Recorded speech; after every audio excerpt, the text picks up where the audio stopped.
तो हेलो बच्चों, हमारा नाम प्रदीप पाल और आप देख रहे हैं अपना पसंदीदा चैनल ज्ञान सिंधु स्टडी सेंटर। तो बताइए आप लोग हमारी आवाज़ सुन पा रहे हैं या नहीं।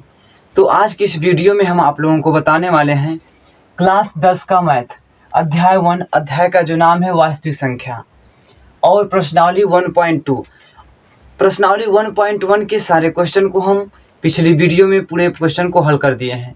तो आज की इस वीडियो में हम प्रश्नावली 1.2 के सारे क्वेश्चन को आसान तरीके से हल करेंगे। हम आप लोगों को बता दें कि आप लोगों की जो हम पढ़ाई शुरू किए हुए हैं नए सिलेबस के अनुसार। तो चलिए हम क्वेश्चन की ओर चलते हैं। क्वेश्चन क्या लिखा है, सिद्ध कीजिए कि करणी में 5 एक अपरिमेय संख्या है। क्वेश्चन से पहले हमें समझना है कि परिमेय संख्या और अपरिमेय संख्या किसे कहते हैं। तो हमने पिछले भी वीडियो में बताया है, आज आप लोगों को भी बताते हैं। परिमेय संख्या ऐसी संख्या होती है जिन्हें P बटा Q के रूप में लिखा जा सके। जैसे देखिए परिमेय संख्या,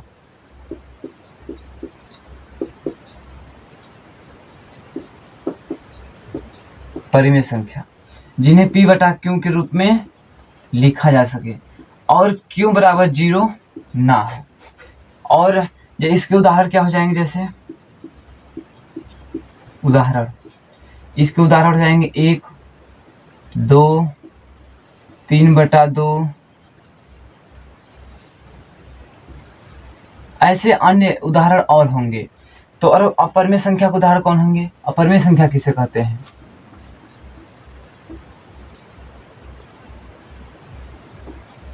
अपरिमेय संख्या ऐसी संख्या जिन्हें P बटा Q के रूप में न लिखा जा सके। ऐसी संख्या जिन्हें P बटा Q के रूप में न लिखा जा सके, जिन्हें P बटा Q के रूप में ना लिखा जा सके। इसके उदाहरण कौन कौन हो जाएंगे, इसके उदाहरण हो जाएंगे करणी में 2, करणी में 3, करणी में 5 और होंगे 1.23333। इसमें क्या हो रहा है कि आपका जो 2 है, 2 तो सभी में, लेकिन 3 यहाँ पर 1 था, यहाँ पर 2, मतलब बढ़ता चला जा रहा है। इसका पता नहीं है कि अब कितना यह जाएगा। ये सभी क्या होते हैं, अपरिमेय संख्या। तो चलिए आप लोग जरूर इसे समझ गए होंगे। तो हम चलते हैं क्वेश्चन की ओर।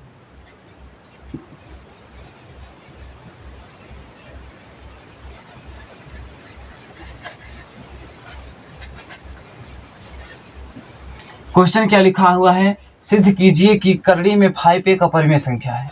जैसे हम आपको कह रहे हैं कि मान लीजिए कि हम अच्छे लड़के हैं, तो आप कैसे हमें पता करेंगे। आप हमें 2 तरीके से पहचान सकते हैं। पहला तरीका है कि आप हमारे चाल सहूर जो ढंग होता है उसको आप देखेंगे, उससे आप बताएंगे कि अच्छे लड़के हैं। और दूसरे तरीके से कैसे, आप मेरी कमियों को ढूंढेंगे। यदि कमियां नहीं मिलती हैं तो आप कहेंगे कि अच्छे बच्चे हैं। इसी प्रकार यह है, यदि हमें अपरिमेय संख्या सिद्ध करना है तो हमें परिमेय संख्या मानकर चलनी पड़ेगी। इसलिए हम परिमेय संख्या मानेंगे। तो यदि हम परिमेय संख्या मानकर चलते हैं, यदि हमारा हल परिमेय संख्या के रूप में नहीं ज्ञात होता है तो हम कह देंगे कि हमारा जो करणी में 5 है एक अपरिमेय संख्या है। तो चलिए क्वेश्चन की ओर चलते हैं, लिखेंगे हल। माना करणी में 5 एक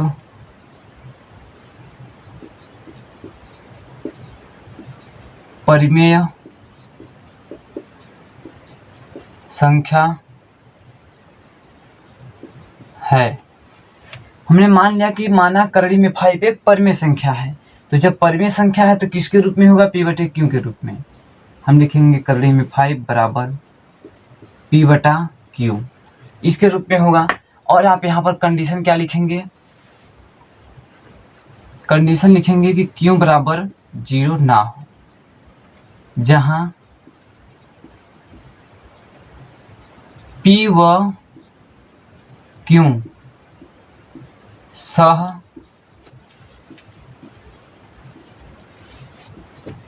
अभाज्य है। तो आपको एक मन में डाउट आया होगा कि सह अभाज्य किसे कहते हैं। तो सह अभाज्य भी आप समझ लीजिए।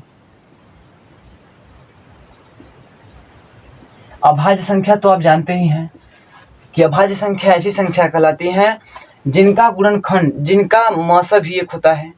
मतलब उनमें उनका यदि हम 18 लिखते हैं, यदि हम 9 लिखते हैं, यदि हम 3 लिखते हैं, तो 3 को आप किस संख्या से विभाजित करेंगे?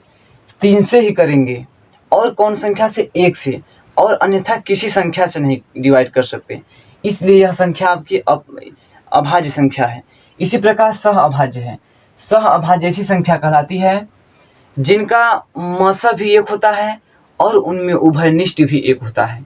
तो जैसे हम लिखते हैं कोई संख्या, उदाहरण 8, 9 लिखते हैं, ये हमारे सहअभाज्य संख्या का उदाहरण है। हमने देखा कि ये आपका 2 से डिवाइड है, लेकिन ये 3 से। इसमें देखिए आपको कॉमन क्या दिख रहा है? इस संख्या में कॉमन आपको 1 दिख रहा है। दिख रहा है कि नहीं? कॉमन क्या दिख रहा है आपको? कॉमन आपको 1 दिख रहा है। यदि आप इसका मौसा ज्ञात कीजिए, मौसा भी आपका 1 होना चाहिए।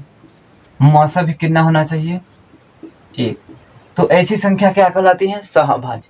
तो आपको हम ज्ञात करके दिखाते हैं कि 1 आता है कि नहीं।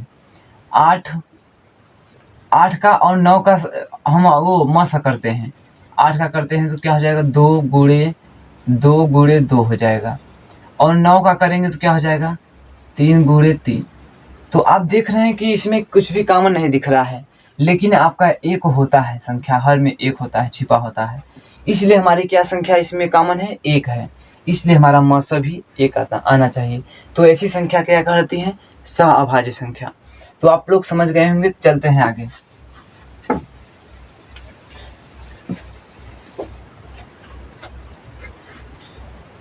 फिर देखिए यहाँ पर हम इसको यदि बराबर बराबर लगा हो तो हम इसे क्या तिर्यक गुणा करते हैं। तो तिर्यक गुणा करेंगे तो क्या हो जाएगा? इसका इसमें करेंगे तो करड़ी में 5 क्यों हो जाएगा बराबर p हो जाएगा। आप लिखेंगे कि दोनों पक्षों में वर्ग करने पर, दोनों पक्षों में वर्ग करने पर। यदि वर्ग करते हैं तो देखते हैं क्या होता है। यहाँ 5 करड़ी में है, करड़ी में 5 क्यों का स्क्वायर हो जाएगा। वर्ग का मतलब होता है स्क्वायर, और p है, p का स्क्वायर हो जाएगा। तो ये अब क्या होगा? 5 का यदि देखिए यहाँ करड़ी लगा है रूट, तो रूट लगा है तो क्या हो जाएगा? ये आपका रूट कट जाएगा, केवल आपका 5 बचेगा। और क्यों है तो क्यों का स्क्वायर करेंगे तो क्या हो जाएगा? क्यों स्क्वायर बराबर p का स्क्वायर हो जाएगा। इधर देखिए आपका गुणा में है, उधर जाएगा तो क्या हो जाएगा? भाग में। तो इसलिए क्यों स्क्वायर बराबर क्या हो जाएगा? p स्क्वायर बटा 5। तो आप देख रहे हैं कि p को 5 आपका विभाजित कर रहा है। तो हमने यहाँ पर क्या माना था? p व क्यों सहअभाज्य है, मतलब हमारा p यहाँ पर हमें पता चल गया कि आपका p आपका डिवाइड हो रहा है 5 से। 1 से भी हो रहा है, लेकिन 5 से भी। तो अब इसके बाद देखिए हम आपको बता रहे हैं कि यदि आप एक क्वेश्चन अच्छे तरीके से समझ लेंगे तो आप सारे क्वेश्चन को अच्छे तरह से हल कर पाएंगे। तो आप देख रहे हैं कि 5 विभाजित कर रहा है p को। तो आप यहाँ पर मोस्ट इम्पोर्टेंट बात जो हम लिख रहे हैं इसे आप लिखिएगा जरूर। आप लिखेंगे यहाँ पर अतः हम कह सकते हैं कि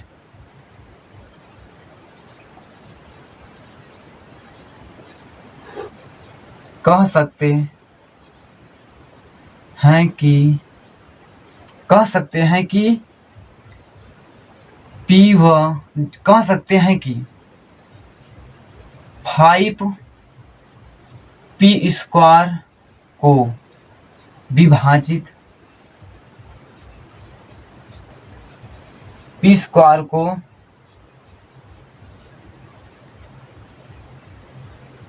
विभाजित करेगा। तो आप देख रहे हैं कि 5 आपका p स्क्वायर को विभाजित कर रहा है। यदि p स्क्वायर का है तो क्या हो जाएगा? p गुणे p हो जाएगा। बटे का 5 है तो क्या हो जाएगा बटे का 5। एक इसका मतलब कि एक पी आपका और विभाजित कर रहा है, इसलिए आप क्या लिखेंगे और इसलिए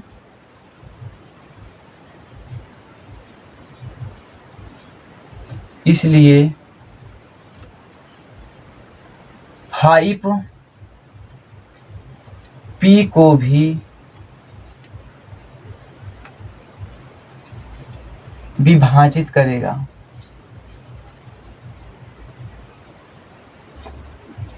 विभाजित करेगा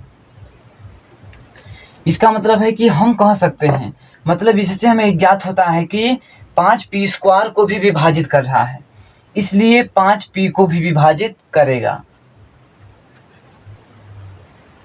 तो आपको इतना समझ में आ गया होगा। तो हम चलते हैं आगे। हल करने के लिए हमें मानना पड़ेगा। आप इसे मान लीजिए समीकरण नंबर 1। आगे हल करने के लिए हमें मानना पड़ेगा समीकरण नंबर 1। तो क्या यहां पर लिखेंगे, माना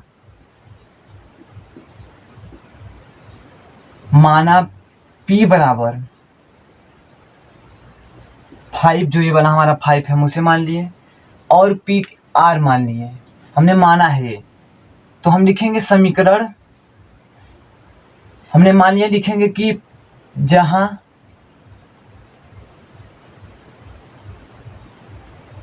आर पूर्णांक है, पूर्णांक तो आप जानते ही हैं, पूर्णांक है। तो देखिए आप यहां पर क्या लिखेंगे समीकरण नंबर 1 से, समीकरण नंबर 1 से, समीकरण 1 से क्या होगा, तो आप देखिए क्या है, क्यू² बराबर p² बटा का 5 है। तो हम यहाँ देखिए हमारा p का मान क्या लिखा है 5r, तो हम क्या लिखेंगे क्यू² बराबर p की जगह पर हम क्या लिखेंगे 5r का स्क्वायर लगा है तो स्क्वायर लगाएंगे, यहाँ पर देखिए स्क्वायर लगा है इसलिए हम स्क्वायर लगाएंगे, बटे का 5 है। तो फिर क्या हो जाएगा क्यू² बराबर क्या हो जाएगा 5 × 5 = 25, r का स्क्वायर करेंगे तो r² हो जाएगा, बटे का 5 है तो 5 लिख देंगे। 5 से देखिए कट रहा है 5 आ गया, तो यहाँ पर क्या हो जाएगा क्यू² बराबर 5r² बटा का 5 नहीं बचेगा, 5 तो आपका कट गया ना, तो देखिए इतना बचा। ये देखिए आपका क्या है गुणा में, इधर आएगा तो क्या हो जाएगा भाग में, तो इधर आएगा तो भाग में क्या हो जाएगा क्यू² बराबर क्या हो जाएगा, यहाँ बटा हो जाएगा, गुणा में इधर आएगा तो क्या हो जाएगा भाग में, यहाँ r² हो जाएगा। तो आप देख रहे हैं कि 5 आपका क्यू को भी विभाजित कर रहा है। तो हमने यहाँ पर माना था कि क्यू भी सहभाज्य संख्या है, इसका मतलब 5 भी आपको विभाजित करने लगा, इसका मतलब कि हमारा मानना गलत हो गया। तो जब गलत हो गया तो हम कह सकते हैं कि हमारा करड़ी में 5 एक अपरिमेय संख्या है। तो आप क्या लिखेंगे,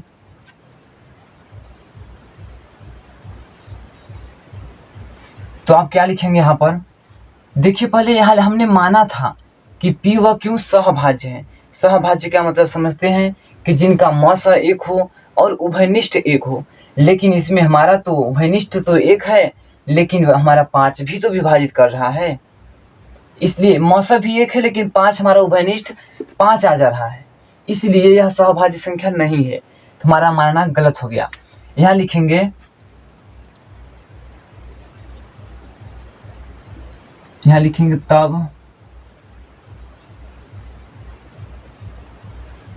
तब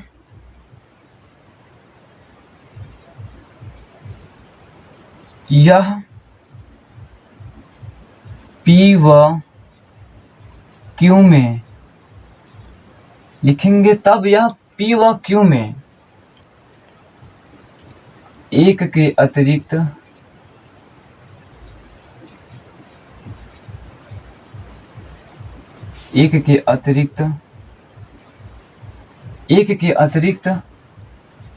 एक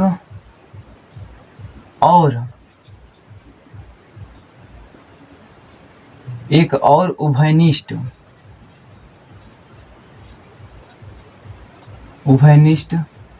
गुणनखंड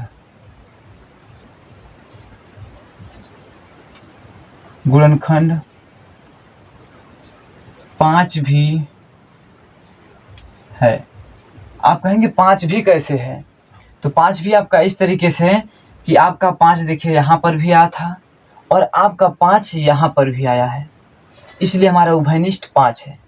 तो आपका क्वेश्चन समाप्त हो गया और इसी तरीके से आप लोग हल करेंगे तो आपके बोर्ड में ये क्वेश्चन जरूर पूछा जाता है और यह क्वेश्चन 2 नंबर का होता है, इसलिए आप लोग इसे ज़रूर अच्छी तरह से पढ़ाई कर लीजिए। तो हम चलते हैं दूसरी क्वेश्चन की ओर, आप लोग इसे स्क्रीनशॉट मार लीजिए।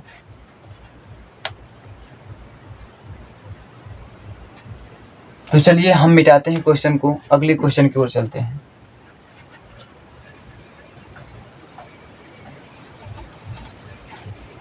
तो आइए बच्चे, हम आप लोगों को दूसरा क्वेश्चन हल करके दिखाते हैं। तो दूसरा क्वेश्चन क्या है? सिद्ध कीजिए कि 3 + 2 √5 एक अपरिमेय संख्या है। यह कह रहा है कि अपरिमेय संख्या है। तो हल में आप लिखेंगे, हम कहें आपको पहले मान लीजिए, माना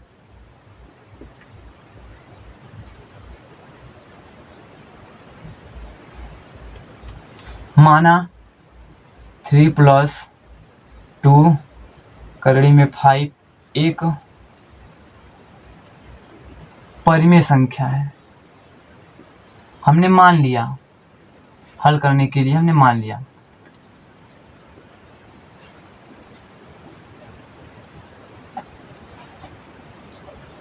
परिमेय संख्या है। तो जब परिमेय संख्या है तो आप इसे किसके रूप में लिखेंगे? P/Q के रूप में लिखेंगे। √5 बराबर P/Q।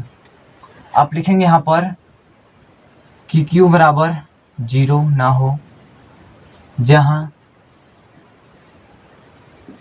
P व Q सह अभाज्य है।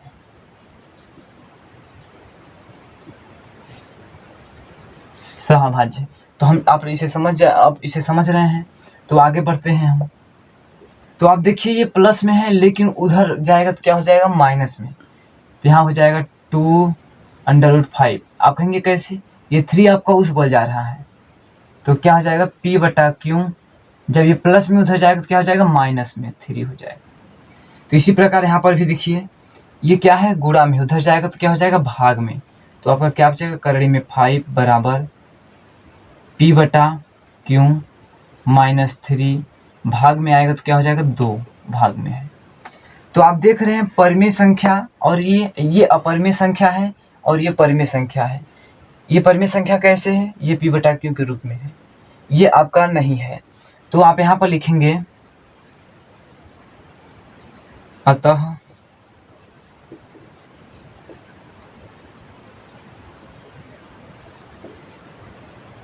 परिमेय अपरिमेय संख्या बराबर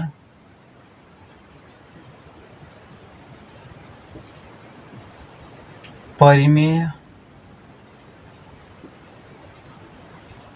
संख्या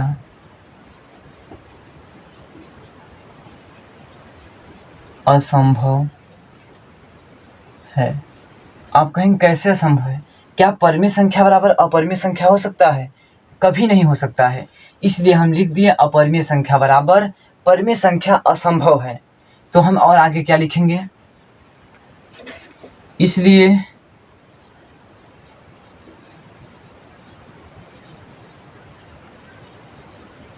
इसलिए हमारी कल्पना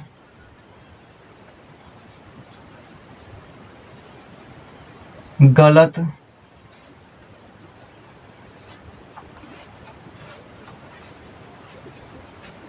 होने के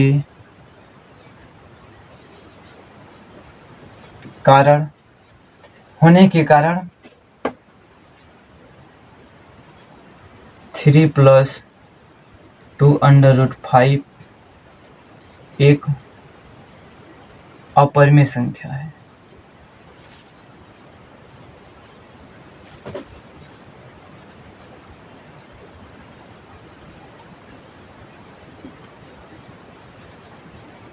संख्या है।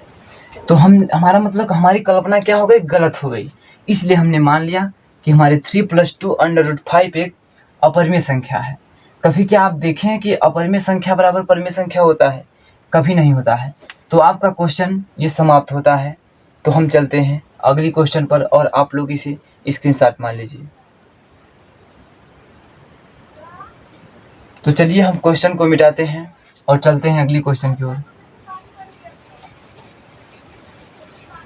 तो चलिए बच्चे हम अगली क्वेश्चन की ओर चलते हैं। अगला क्वेश्चन तीसरा क्वेश्चन है कि सिद्ध कीजिए कि 1/2 करड़ी में 2 एक अपरिमेय संख्या है।